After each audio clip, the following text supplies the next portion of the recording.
নমস্কার বন্ধুরা, দীপাস কিচেনে আপনাদের সবাইকে স্বাগত। আজকে আমি ফুলকপি সেদ্ধ দেব, ফুলকপির ভর্তা বানাবো, সেটাই আপনাদের সাথে শেয়ার করব। তো চলুন কিভাবে করি দেখে নিই।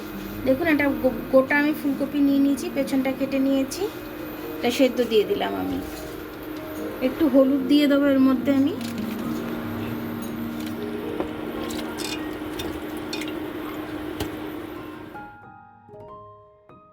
একটা সিটি দিয়ে নেব, কড়াতে দিলে দেরি হবে বলে ওই জন্য প্রেশার কুকারে দিলাম।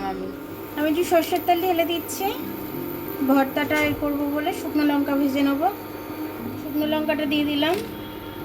তেলটা গরম হোক, শুকনো লঙ্কাটাও ভেজে নেব। এখানে আমি টমেটো একটু দিয়ে দিলাম,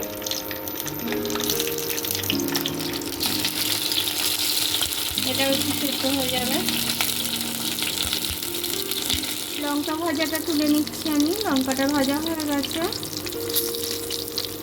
টমেটোটা একটু উল্টে দেব। টমেটোটা ভাজা হয়ে গেছে, তুলে নিচ্ছি আমি। পেঁয়াজগুলো একটু টেলে নিচ্ছি এই তেলটার মধ্যে, খেতে ভালো লাগবে।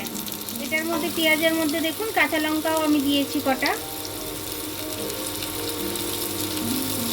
কাঁচা লঙ্কা পেঁয়াজটাই তেলটার মধ্যে একটু টেলে নিলে ভালো লাগবে খেতে। এটা হালকা হালকা করে আমি একটু ভেজে নিয়েছি, জাস্ট হালকা।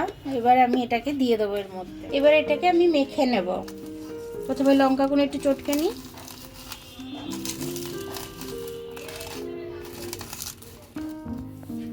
টমেটোগুলো মেখে নেব। ছালটা যতটা পারলাম ফেলে দিলাম। ফুলকপিটা ভালো সেদ্ধ হয়ে গেছে।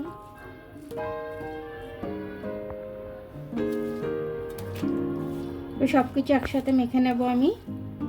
ধনে পাতাও দিয়ে দিয়েছি, ধনে পাতা পেঁয়াজ সব একসাথে দিয়ে দিলাম।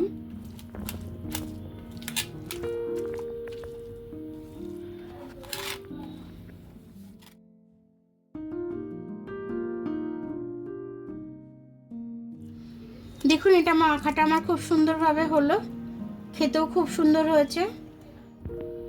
দেখুন, আমার ফুলকপির ভর্তাটা খুব সুন্দরভাবে হয়েছে। এটা কিন্তু খেতে খুব দারুণ হয়েছে একদম। আর জ্বরের মুখে খেলে পরে মুখটা একদম ছেড়ে যাবে। আর আপনারা যদি আর একটু বেশি ঝাল খান, একটু বেশি করে ঝাল দিয়ে দেবেন, দিয়ে খাবেন। সিজনের জিনিস ফুলকপিটা, তো সবসময় 12 মাস পাওয়া যায় না। তো এখন আমি পেয়েছি, তাই জন্য আমি এটা বানিয়েছি।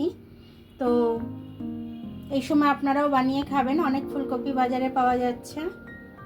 তো আমার ভিডিওটা দেখার জন্য অনেক অনেক ধন্যবাদ।